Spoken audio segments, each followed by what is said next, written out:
I'm Paul Comfort. Welcome to another edition of Transit Unplugged. On today's episode, we take you to Phoenix, Arizona, where I met with Scott Smith, the former CEO of the transit system there, Valley Metro. He served for 5.5 years as CEO, and prior to that, he was the 38th mayor of Mesa, Arizona, and he was the president of the United States Conference of Mayors. What a great discussion we had about his career path, how he worked his way into becoming the CEO of a transit system. I think you'll find it very interesting. We also talk about how he's able to garner public support for referendums to support light rail. On next week's episode, we meet with Jessica Mefford-Miller, his successor. She and I took a ride on those light rail systems and talked about operating it, what the current challenges are, and the expansion plans coming up. We kick off today's episode, though, honoring the awful memorial of the assassination of the United States President John F. Kennedy 60 years ago this week in Dallas, Texas, where he was killed on November 22nd, the day this episode goes live. I asked Scott to reflect on that and what his call for public service meant to him as a young man and through his career on today's episode of Transit Unplugged. On this awful anniversary of the assassination of John F. Kennedy 60 years ago, November 22nd, 1963, we remember the words during his inauguration that President Kennedy kind of was a challenge, Scott, to, I think, all of us and to generations to come, which was ask not what your country can do for you, but ask what you can do for your country. Scott Smith, you've spent a lot of your career serving your country as a mayor, as president of the U.S. Council of Mayors, and then also as CEO of Valley Metro. What does that quote mean to you? Well, the quote to me sort of defines what our responsibilities are as Americans, as member of our communities, and to remember why we are where we are. I obviously remember, I'm old enough to remember the assassination. I think I was in second grade. But more importantly, it was my mother's birthday. Oh, wow. And my father was a superintendent of schools for many years, over 35 years. And so being in the public service mode has always been second nature. He was also in the military, part of the Greatest Generation. And our household was just always talking about our duty. Duty was a big word, responsibility, blessings, giving back. And I think that what President Kennedy said struck a chord because it synthesized in a few short words what have been written in books and sermons and everything.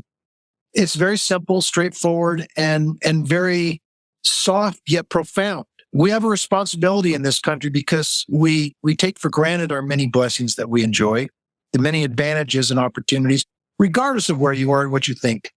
You have more opportunities. And having lived outside the U.S. for several years, I can tell you that we are still unique. And that uniqueness came at a price, and it also comes with a lot of responsibility. And every time I hear that, I remember that day, that fateful day, because like I said, it was my mom's birthday. But it reminds me what my parents and what my community has encouraged and taught me all along.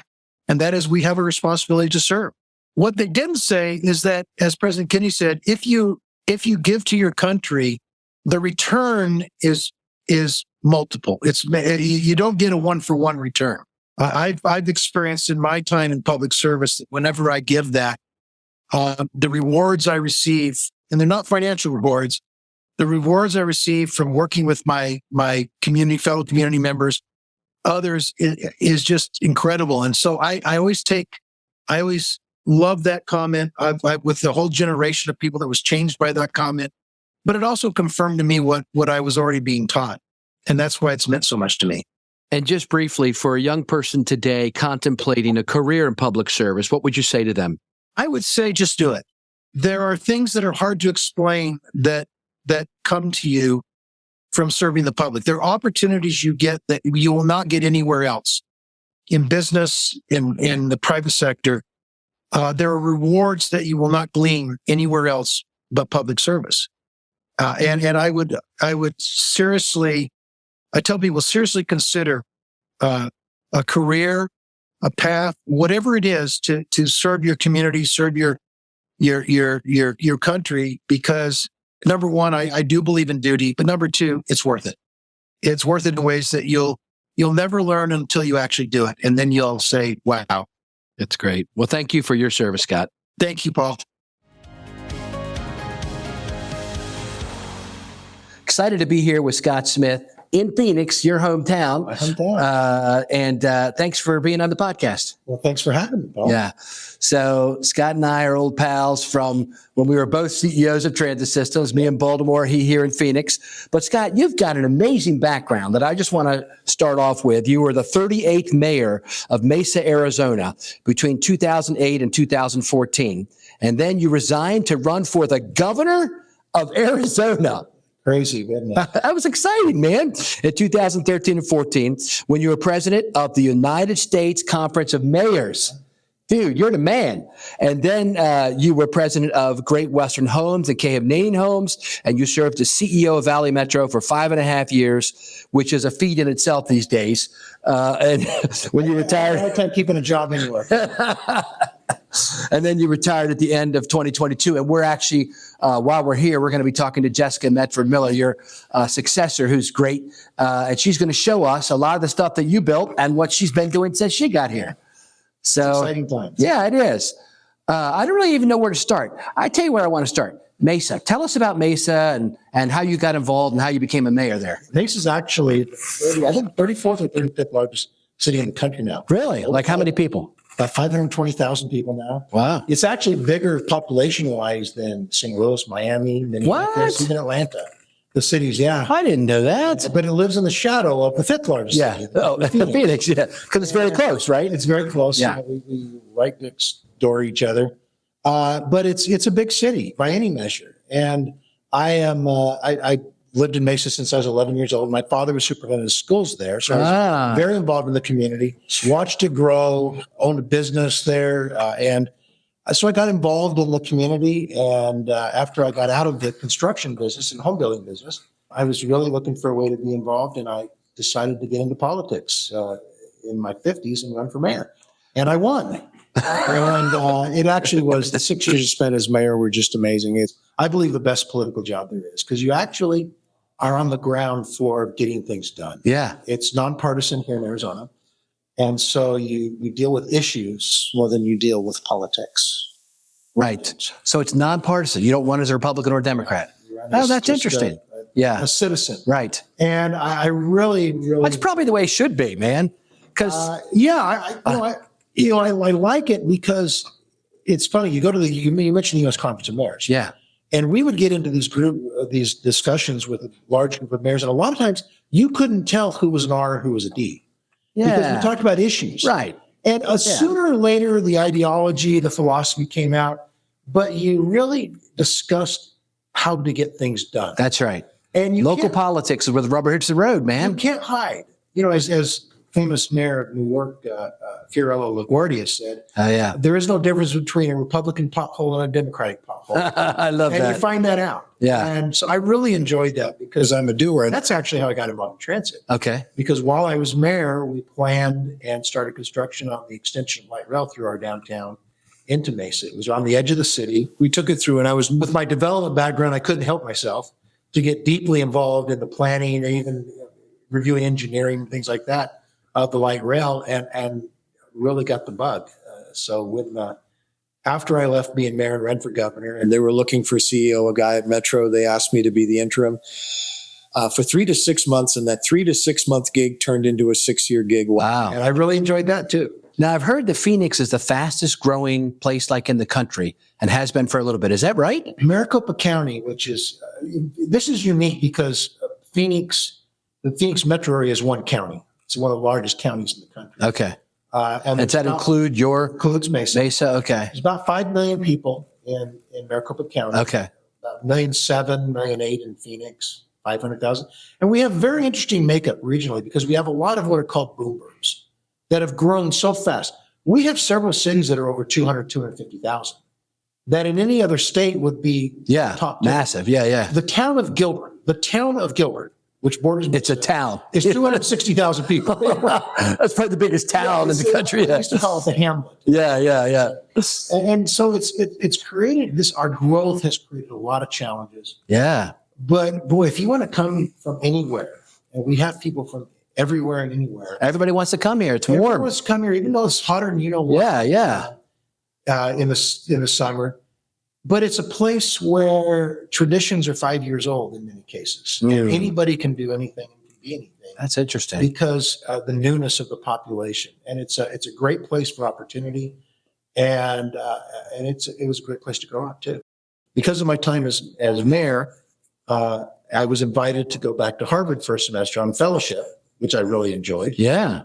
To talk about city in the Kennedy School of Government. Okay. To talk about municipal leadership and things like that. And as I was literally driving back across country from Cambridge, I get a call from one of the board members, my fellow mayors, who was on the board of Valley Metro. Okay. And they had some challenges and issues here with leadership. And they called and said, listen, our CEO just left. You said you're not governor, maybe. You're not governor. We know you're coming. We don't know what you're coming back to. Our guess is you're absolutely unemployed. Okay. And I'm literally driving across Maryland at the time. Is that right? Yeah, I'm heading south, going across Maryland. I get this call. And they said, would you be interested in being the CEO of Valley Metro until we can hire a new one? And I immediately said, no. Really? I had no interest in running a transit agency. Yeah. And my friend who had flown out from Phoenix to drive back with me, because my wife had gone back early, reached across the car and hit me and says, don't say no. Hey, let me sleep on it. Yeah. Back tomorrow. And then I said, why would I be the interim CEO of Valley Metro? Yeah. And he said, it'll be good for your resume. I said, Dave, I'm 60 years old. I don't need to build a resume. No, just do it. It'll be fun. You can do it and get you settled back here, and then you can go on and do whatever. I go, okay, whatever. So that was your interim plan that lasted almost 6 years. And the board tried to hire a CEO, didn't find anyone that really connected with me. Oh, you had all the background, man. Well, and we had 2 or 3 very large projects. Yeah, we'll talk about those in just a second. We're getting ready to go before the FDA for funding. And I just sort of settled in, and I went on a series of interim, then 6 one-year contracts. The idea being, is that right? That at some time, I never put pictures of my family or anything in my office. I literally thought that every year, it could be it. I guess I'll stay around another year, and we'll just go on, and we just sort of decided to keep going. And finally, one year, I said, "Okay, the projects are funded. I'm going to retire," and that's sort of how it went. Wow! And it was really exhilarating. I'm glad that my friend reached across and punched me, because I learned, I got involved in the transit industry and learned to love it. I learned to love the fraternity, the friendships. Yeah. Amazing people that I got to know and work with. And I just thoroughly enjoyed it. You know what I like about our industry is just what you said. Nobody's competing against each other. We're all trying to help each other. Like in Baltimore, around. That's right. Yeah, they traveled around. They know. But I want to learn from you. If I'm running the system, what's some good things you're doing? So let's talk about that for a minute, because I think you did some amazing things during your time there that we can learn from in this industry. And one of them was, and my good friend Valerie Nielsen told me about this. Tell us about these 2 referendums you did.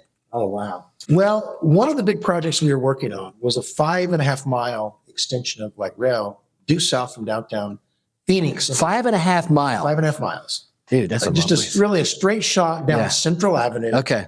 From downtown Phoenix down through South Phoenix. Now, South Phoenix historically has been majority minority, mostly Hispanic and African American. It's struggled for a lot of years. It has lacked an investment. And so people in the community felt this would be a great investment to take this right down the middle of Central Avenue. Central Avenue was a boulevard, median in the middle. Okay. 2 lanes, both sides. You're going to run it down the middle? Run it down the middle. Okay.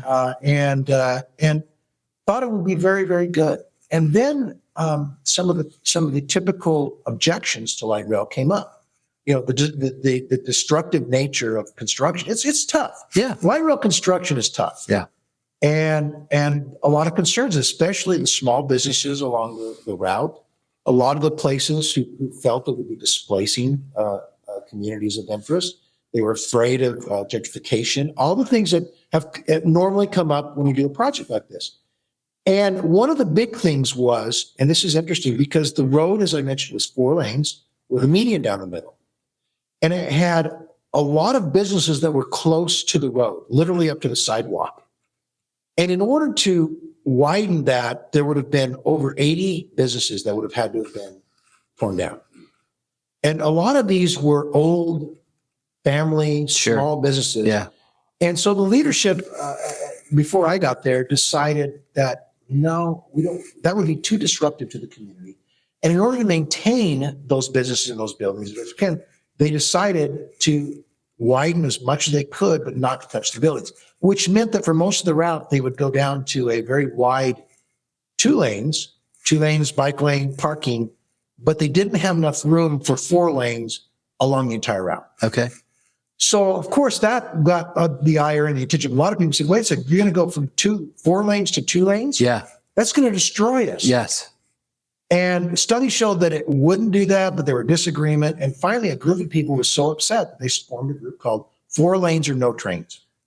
In other words, you either give us 4 lanes or don't do light rail. Yeah, that's interesting. 4 lanes, no trains.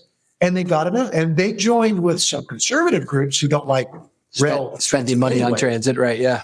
And so it was a very interesting mix, mostly liberal Democrat, but residents of that community who felt they would be disproportionately affected, and conservative groups who wanted to take an aim at rail transit, funding especially of rail transit, Okay. got together and collected enough signatures to put an issue on the ballot.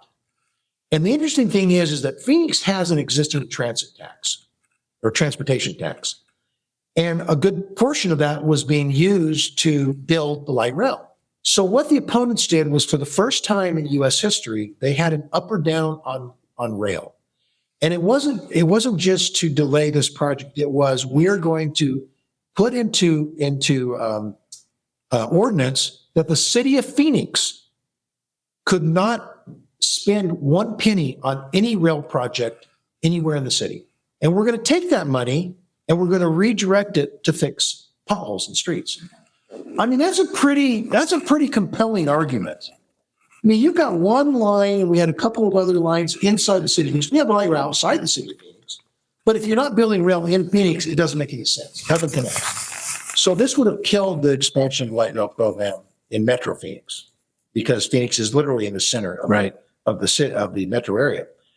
And it went to a vote. And an amazing thing happened. And you would expect people who live 10 miles away to not care about light rail, not in their community. Hey, wait, you're going to take that money? You're going to fix the street in front of my house?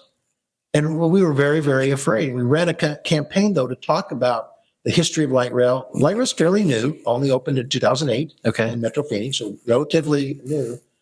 And what we found was that people have not only accepted light rail, but they love light rail. I went to a vote. Everyone's afraid that it literally should pass. It was defeated in all but 2 precincts in the entire city. Their effort to stop it was defeated. The effort to stop was, and it was defeated 65-35. It wasn't even close. Wow. In solid Republican districts, in solid Democratic districts, didn't matter. The only thing that was different was the margin of victory. Only 2 precincts did it not pass, and those were 2 that were in Southeast, right along the light rail. Okay, yeah. A lot of the activists were. Right. And even then, it was like 50.1 to 49. Really? So what was the secret, do you think? I think telling the story and just talking openly and honestly. We said, listen, we get it. We know that businesses will be harmed by construction. But this is a generational investment. This is not for the next 5 years. Yeah. It literally is for the next 5-6 generations. And when you make those kind of investments to get some better, yes, there is pain. We're not going to deny that. We're doing the very best we can with programs, with assistance to help those businesses. And we look and see how this investment in transit, and especially in light rail, has changed our community. People can see that. When they can touch it and feel it, then they're making their judgment based on their own experience. And we didn't try to change their mind. We just tried to confirm that this investment we've made, this hundreds of millions of dollars that we have put in locally, in addition to the federal money, has been worth it. And we talked openly about the problems that we always have. Nothing's perfect. Right. We didn't deny the challenges and the issues, but we just talked about that it's an investment that's worth it, and that in the long run will continue to benefit our city. And the voters agreed. And what's happened since then? The construction continues. That line is going to be, this was in 2019. So it was early in the, Okay. It was before construction actually really started. So they're in they will be in the final stages. It'll be finished at the end of this year, and testing here open up in early 2025. That's something. And tell us, there's some other stuff going on with light rail, right? You had a Gilbert Road extension to Mesa and accessibility enhanced rail station at 50th and Washington, and you got $530 million in a federal grant. The reason why I stuck around for 6 years is that we had five major projects going on. Okay. And, as with my development background and the love for transit, I was a kid mechanic store. It was very difficult, though. Remember, during that time, the city administration was there, but the Trump administration was trying to defund all rail activity. And this is when we were going up for our full funding grant agreements, was during this time of real challenge. And working really hard with the FTA and with others and with our delegations, we got those through. But we did, we had 3 light rail projects a major, really nice rail station, which was designed in conjunction with Ability 360, which handles disabled. And it's probably the most ADA compliant and on steroids almost of any rail station in the entire country. They helped design the platform, the accessibility, everything. And it's right next to Ability 360 facility. And then we did the streetcar, a modern streetcar in Tempe, and designed and built that. And I was able to be right in the middle of that. So I really enjoyed my time. What a great story. All right. So last question or two is about the future. So you've had an amazing career. What is going on right now? So this is, the end of 2023. Transit systems across the country are still struggling to rebound from their ridership's losses. Give us some wisdom or perspective. I do have perspective. Okay, give us perspective. I have a whole lot of wisdom. I think transit, especially rail transit, is at a real crossroads. And I was talking about this before I left and before the pandemic and everything, because it's a double whammy. First of all, we still don't know where transit is headed in the new workforce in the new future. I don't know whether or to what level transit will recover, because lifestyles have changed so much. And the workplace has changed so much. And I've talked to friends who run companies, and they're talking about how absolutely difficult it is to get back to a 5-day work week. And some of them, they say we have a 3-day work week and we don't enforce it because we can't. You hear stuff like that and you wonder what that bodes for transit. The real thing, though, that I think was a threat even before the pandemic was the spiraling costs to build transit systems. And I said this at one time at an APTA conference. I said, I'm really worried that we are pricing ourselves out of business. It didn't go over very well. I had 2 or 3 people come up and say, how can you be so negative? I think it's true. When you look at what it costs for us to build a mile of, especially rail, BRT, when you combine, that is a problem by itself. When you combine that with the uncertainty of transit in the future and even a lesser transit ridership, I think there's problems that people in the industry are not talking openly and honestly about. I think the cost of developing projects is maybe the bigger problem. And you've got a great background in that because you spent a career in building things. Yeah. And I know that there's ways to do things. I think we Why don't we make you czar of building transit a little more cheaply in America? When I look at Paris and look what they spent, and when they expanded, I can't remember if this is right or not. They expanded their underground, and I think they built like 10, 15 miles in the underground. And it costs less than the 2 miles to expand the subway itself. New York City. And now France is not exactly a low labor. Right, yes. They had much more strict, but they did it less than we did. I think we have to really look at how we're engineering projects. I mean, if if there was a nuclear explosion in Phoenix, I want to be standing on one of our platforms. It's that strong. Those things are engineered so well. Yeah. Over-engineered, you might say. The thing that, for example, on our South Central extension, we spent almost $500 million moving utilities. I will guarantee you that that's not sustainable. No. We've got to figure out a way. All right. I'm nominating you. Nuria, are you listening? We've got to have a way to allow things, tracks to be built on top of things and make it work. That's what they do in other places, because the costs are just going to push up. And that's where I think is one of our biggest challenges. And nobody's really talking honestly about that, openly. Yeah. Maybe honestly, but openly about that. Yeah. That's great. Very good. Well, thank you Thanks for for having sharing me. with us, some of the background and history and some lessons we can learn. And I hope you stay involved. You've got a lot of wisdom and experience that you can give. I hope I'm allowed to stay involved and I get invited to stay, because as you can tell, I have a lot of strong feelings. Some of them are completely full of it. Some of them, though, I think are sort of on the spot. Yes, so I think so. Thanks you so much for allowing me to talk to you. Absolutely. Thanks again, brother. Hi, this is Tris Hussey, editor of Transit Unplugged. And I've been listening to Scott's story about this landslide victory or loss on the LRT ballot measure, because I think this might be the only time a ballot measure failing is actually good for transit. So I thought I'd take a moment to ask our regular contributor, Elea Carey, what she thought worked and what other transit agencies could learn from this. Hey, Elea, how's it going?